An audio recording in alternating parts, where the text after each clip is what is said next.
Avant de commencer le prochain tuto d'électronique, je voulais vous faire profiter de quelques instants de magie de l'hiver. Ça y est, la neige est arrivée.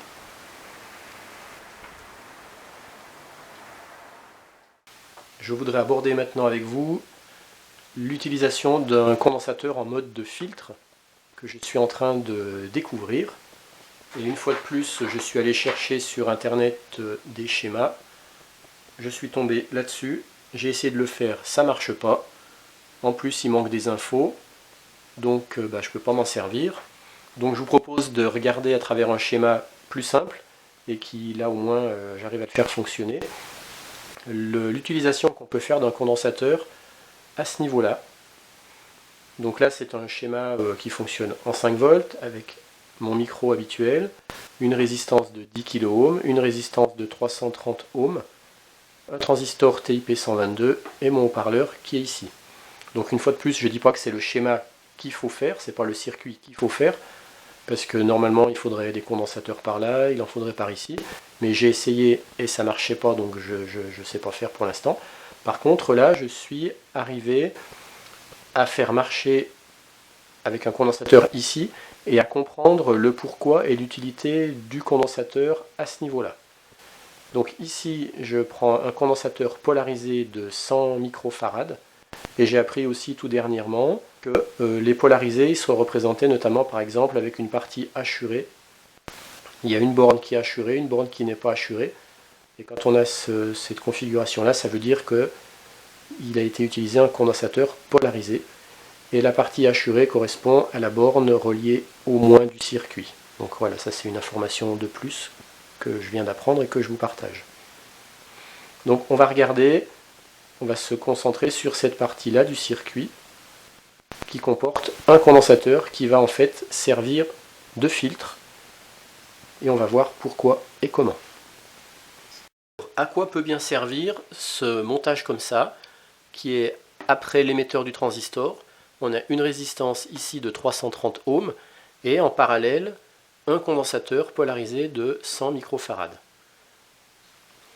Eh bien, je vais essayer de vous expliquer, c'est pas simple, on va aller doucement. En fait, quand le micro, qui est là, ici, quand il n'enverra aucun signal, c'est-à-dire quand il y aura un silence, eh bien du coup, il n'y aura pas de variation de courant et de tension au niveau de la base du transistor, ce qui fait qu'au niveau de l'émetteur, on aura un courant qui sera toujours le même, on aura un courant continu. Donc je vais lire ce que j'ai marqué là. Quand le micro n'enverra aucun signal, donc il passera par l'émetteur ici du transistor un courant continu. Donc qu'est-ce qui se passe quand un condensateur reçoit du courant continu? Eh bien il ne laisse passer ce courant que pendant un temps infime, un temps très très court, qui correspond au temps de sa charge, mais dès qu'il va être chargé, il ne va plus laisser passer aucun courant. Donc si on reprend ici, on va avoir notre courant continu qui va arriver là, il va se répartir entre cette branche-là et cette branche-là. Mais dans cette branche-là, le courant va très vite s'arrêter parce que le condensateur va être très très vite chargé. Donc le courant ne pourra plus passer qu'ici à travers cette résistance de 330 ohms. Alors je reprends la suite de mon texte dessous. Le courant de l'émetteur ne pourra plus passer qu'à travers la résistance R2 de 330 ohms. Donc seul un courant très faible ne pourra traverser cette résistance, parce qu'on va le regarder tout à l'heure, mais j'ai mesuré, il y a une tension aux bornes de cette résistance qui est de 1 volt. Ici, la tension aux bornes de cette résistance, elle est de 1 volt. Donc comme on connaît sa tension à ces bornes et qu'on connaît sa résistance, on va calculer le courant. Mais le courant il sera égal à 1 sur 330 avec la formule U égale RI. I sera égal à U sur R. Donc on aura un I qui fera 3 mA seulement. Donc c'est un courant qui est très faible. Alors ce courant très faible, il va correspondre en fait à notre courant quand on n'aura aucun son émis près du micro. Donc on pourrait parler de courant de repos. Donc ce très faible courant de 3 mA va correspondre en fait à un courant de repos quand le micro n'enverra aucun signal. Alors ça va servir à quoi? Ça va servir à éviter au transistor de chauffer et puis de consommer du courant pour rien. Et puis, du coup, qu'est-ce qui va se passer quand le micro par contre va envoyer un signal. Donc là, c'est là que tout le condensateur va avoir son utilité. Alors pour moi, ça va être assez dur de vous expliquer ça, parce que je ne suis pas un électronicien ni un électricien chevronné, donc je vais employer mes mots. Il y aura sûrement des erreurs de vocabulaire ou de langage technique, mais le but c'est que j'essaye de vous faire comprendre ce qui va se passer. Le micro, quand il va recevoir du son, il va envoyer un courant et un signal alternatif. Alors bon, là en l'occurrence, comme il est branché derrière cette résistance, il y aura une tension de repos ici, ce qui fait qu'en fait on n'aura pas un signal alternatif au niveau du micro autour du 0 volt, mais vraisemblablement autour de la tension qui se trouve ici. Mais on aura quand même un signal alternatif.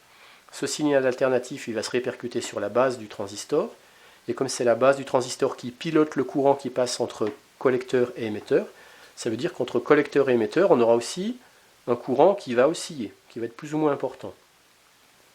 Quand il va arriver, et donc c'est cette variation de courant qui va faire varier la bobine du haut-parleur et émettre le son. Mais maintenant, c'est ici qu'on veut regarder et qu'on veut comprendre ce qui se passe. On a vu tout à l'heure que quand on avait un courant continu, en fait le courant ne pouvait passer qu'un très très court instant ici, mais qu'après il passait plus que là. Ça veut dire que notre condensateur, en gros, il va filtrer le courant continu. En fait, il ne va pas laisser passer du courant continu. Sachant que, pour être bien clair, hein, le courant ne passe jamais d'une borne à l'autre, c'est simplement une borne qui se charge, l'autre qui se décharge, et du coup dans ce segment-là, il y a du courant pendant que ça se charge, et là il y a du courant qui circule dans ce segment-là pendant que ça se décharge. Mais jamais aucun électron ne passe d'une borne à l'autre, sauf en cas de claquage. Mais le temps que les bornes se chargent là et se déchargent ici, il y a un petit courant qui est là, un petit courant qui est là. Voilà. Donc, quand on a, donc ça revient à dire que notre condensateur se comporte comme un filtre à courant continu. C'est-à-dire, en fait, il ne laisse, on va dire, même si le courant ne passe pas d'une borne à l'autre, on va oublier cet aspect réel-là, mais comme il y a du courant quand même qui circule le temps de sa charge ou de sa décharge, il y a bien du courant qui se balade dans le circuit. Donc on va dire que le condensateur bloque le courant continu, mais par contre le courant alternatif, il va le laisser passer. Imaginons qu'on a un courant alternatif qui soit très rapide, c'est-à-dire qu'il change très rapidement de sens, et qui change de sens avant que le condensateur ait le temps de se charger complètement. C'est ça qui est très important. Eh bien, le courant aurait le temps d'aller dans ce sens-là, le temps qu'ici ça se charge, et puis avant que ce soit complètement chargé, imaginons que le courant reparte dans l'autre sens. Eh bien, ça se redéchargerait, et ici ça se rechargerait. Ce qui fait qu'on aurait bien une alternance de courant si l'alternance se fait plus rapidement que le temps de charge du condensateur.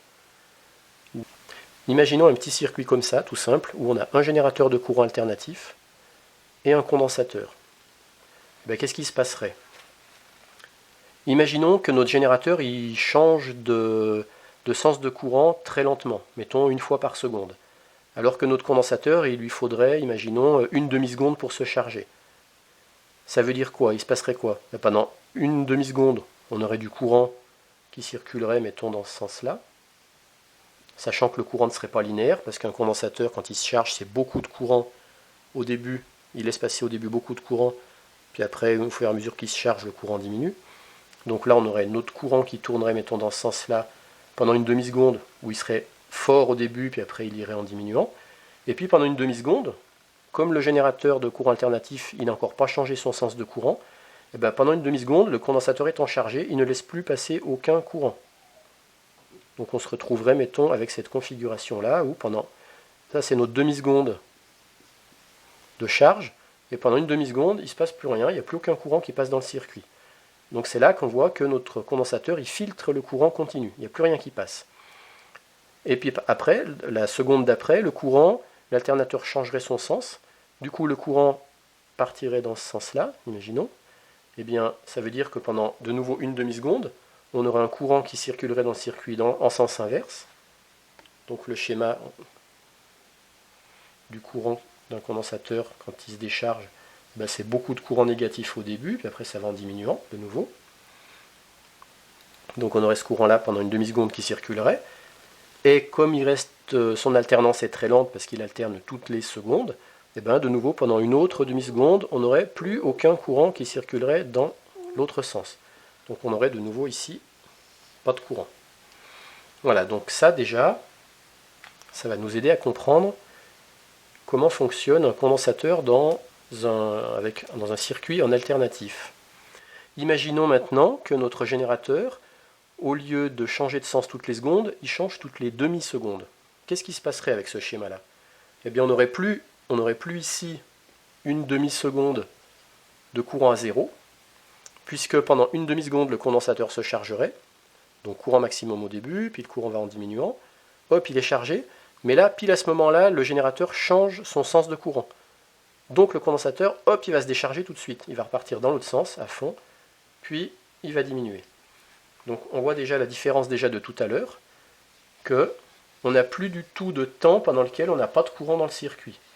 C'est-à-dire qu'on a une demi-seconde où on a un courant dans un sens, et puis la demi-seconde d'après, le courant est déjà tout de suite dans l'autre sens, en diminuant. Donc on voit qu'il n'y a déjà plus de temps dans ce circuit-là où il n'y a plus du tout de courant qui circule. Maintenant, imaginons que notre générateur de courant, il change de sens tous les quarts de seconde.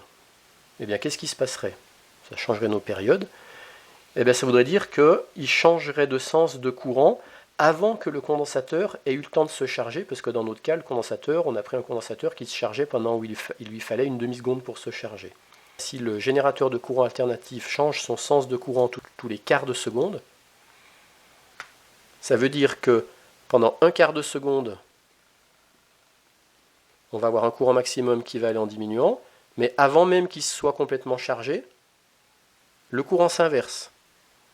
Donc qu'est-ce qui se passe? Tout de suite, cette partie-là, elle va être amenée là. Tout de suite, paf, on passe à un courant inverse, au maximum.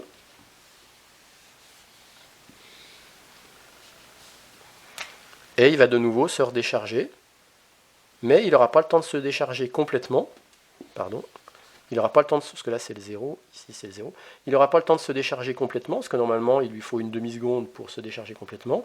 Mais au bout d'un quart de seconde, de nouveau, le générateur change son sens de courant. Donc de nouveau, paf, on repart ici au maximum. Et ainsi de suite. Ce qui fait que là aussi, on voit qu'il n'y a plus aucun moment où dans le circuit, il n'y a pas du tout de courant. Mais en plus, tout à l'heure, il y avait un très bref instant où le courant était égal à 0 quand même. Là, c'est même plus le cas. On a carrément du courant dans un sens, et avant que ça arrive au 0, on a tout de suite un courant dans l'autre sens. Là, on voit que le générateur, quand il change de sens plus vite que le temps de charge du condensateur, eh bien, on n'a plus jamais d'interruption de courant dans le circuit. On a toujours un courant alternatif qui passe. C'est pour ça qu'on dit que le condensateur, il va filtrer le courant continu, mais laisser passer le courant alternatif. On voit bien ainsi que plus le courant va alterner rapidement, et plus le condensateur va laisser passer ce courant alternatif. Puisque quand il se met en charge, eh bien son courant il est maximum, enfin il laisse passer un courant dans le circuit qui est à son maximum, et puis avec le temps, normalement, le courant qu'il laisse passer décroît, mais comme il n'a pas le temps de se charger beaucoup, puisque le courant alterne très rapidement, à peine il commence à se charger, et à peine le courant qu'il laisse passer décroît, que le courant change déjà de sens, et du coup il laisse passer tout le courant dans l'autre sens, parce qu'au début de sa décharge, il laisse passer tout le courant, et à peine il a le temps de se décharger, que tout de suite il se remet déjà en charge, où il relaisse passer son courant, un courant maximum, et ainsi de suite. Et en fait, plus la fréquence d'alternance du courant sera rapide, plus le condensateur va se comporter comme un élément en court-circuit, c'est-à-dire comme un simple fil qui laisse passer tout le courant dans un sens et dans l'autre très rapidement, sans opposer aucune résistance. Donc si on revient ici, eh bien, comme notre micro va envoyer un signal alternatif, ça veut dire qu'avec ce schéma-là, eh bien, le courant continu va pouvoir passer là, et l'alternative va pouvoir passer à travers ça. La résistance, elle va s'opposer aux sautes de courant. Alors que lui, le condensateur, ben justement, en régime alternatif, il laisse tout passer. Donc ça veut dire que quand il y a un courant continu, il y aura une résistance de 330 ohms ici, mais la crête et les creux alternatifs, eux, ils vont tout passer à 100% ici, il n'y aura aucune résistance. Ça va faire comme s'il y avait un genre de court-circuit pour le courant alternatif. Pour aider à comprendre, c'est comme si ici, ça sera pas tout à fait exact, hein, mais bon. C'est comme si ici on avait un signal alternatif autour du 0 volt, en théorie. Ici, notre 0 volt est là, eh bien on a un courant continu au-dessus du 0 volt. Je dis n'importe quoi, hein, qui est de 2 volts. Eh bien ici, on va avoir notre 0 volt qui est là, et notre signal, ça va devenir quoi? Il va devenir notre 2 volts ici, mais l'alternance qui va se faire là. Donc ça veut dire que ce signal-là, c'est la somme de ce signal-là et de ce signal-là. Ici, ça va être amplifié, donc on va avoir toujours ici notre 0 volt, mais on aura peut-être plus, je ne sais pas combien, avec une amplification, peut-être comme ça, qui va sortir là. Et là, qu'est-ce qui va se passer? Ici, on va retrouver notre signal plat qui était là, notre 0 volt, avec là la tension, je ne sais pas combien. Et ici, ne va passer que, autour du 0 volt, notre fameux signal. Donc c'est imagé, hein. C'est comme si ici, on additionnait deux choses pour en faire plus qu'une, et puis que là, le transistor amplifie ça ici, et là, on le sépare. La composante continue, elle va passer là, et la composante alternative, elle va passer là. Donc c'est très imagé, hein. Mais de fait, comme j'ai essayé de vous l'expliquer tout à l'heure, comme on a bien compris qu'un condensateur, il laisse passer un courant alternatif, et que ici, on a une composante continue avec une composante alternative, et bien forcément, la composante alternative, elle va pouvoir passer là. Ce qui fait qu'ici, tantôt notre condensateur va se charger quand le courant va aller dans ce sens-là, et tantôt il va se décharger quand il va aller dans ce sens-là. Donc on aura bien un courant alternatif qui va passer ici, ce qui va permettre à toutes les crêtes et tous les creux qui arrivent là de bien passer à travers le transistor, et donc notre haut-parleur va lui aussi pouvoir être alimenté avec une composante qui alterne, avec des pointes et des creux. Et c'est les pointes et les creux qui vont faire varier la membrane sur la bobine. C'est comme si on créait une petite soupape qui va permettre aux surpressions et aux dépressions de passer, de se libérer ici, et donc du coup de pouvoir passer là. Et parce que c'est ce qui nous intéresse au niveau du haut-parleur. Au niveau du haut-parleur, je vous rappelle qu'il faut qu'on ait des variations. Et si les variations, elles ne peuvent pas passer ici, elles ne pourront pas passer là non plus. Et pour passer ici, voilà, le condensateur le permet. Alors après, on pourrait aussi ne rien mettre, hein, ni ça, relié directement là. Donc effectivement, là, ça marcherait. Sauf que je pense que ça chaufferait énormément. Alors que ce système-là nous permet d'économiser du courant et d'éviter que le transistor ne chauffe, puisque au repos, on a un courant qui est de 3 mA. Voilà la breadboard concrètement. Le micro qui est là. Ici la première résistance de 10 k ohms. Là le transistor TIP 122. Ici la résistance de 330 ohms. Et là le condensateur de 100 microfarad. Et le haut-parleur. Là je mets sous tension. Et quand je parle, ça marche. Donc là il y a le condensateur. On entend qu'il y a bien un effet d'amplification. Et vous allez voir, si j'enlève le condensateur, on n'aura plus du tout d'amplification. Voilà, là j'ai enlevé le condensateur. Et pourtant je parle bien dans le micro, mais le son ne passe plus. Puisque donc, en fait, comme on a une forte résistance de 330 ohms derrière le transistor, eh bien les variations de courant de tension n'ont pas le temps de passer. Donc je remets le condensateur, bien le moins du côté du moins. Et dès que je remets, la fonction d'amplificateur marche. Maintenant je vais vous montrer ce qui se passe si j'enlève et ma résistance et mon condensateur et que je relie directement l'émetteur de mon transistor au moins. Voilà. Donc là ça amplifie beaucoup plus, mais en même temps ça consomme beaucoup plus. Et le transistor va devenir très vite brûlant. Voilà, j'espère que comme moi, vous aurez compris un peu mieux comment un condensateur peut aussi faire office de filtre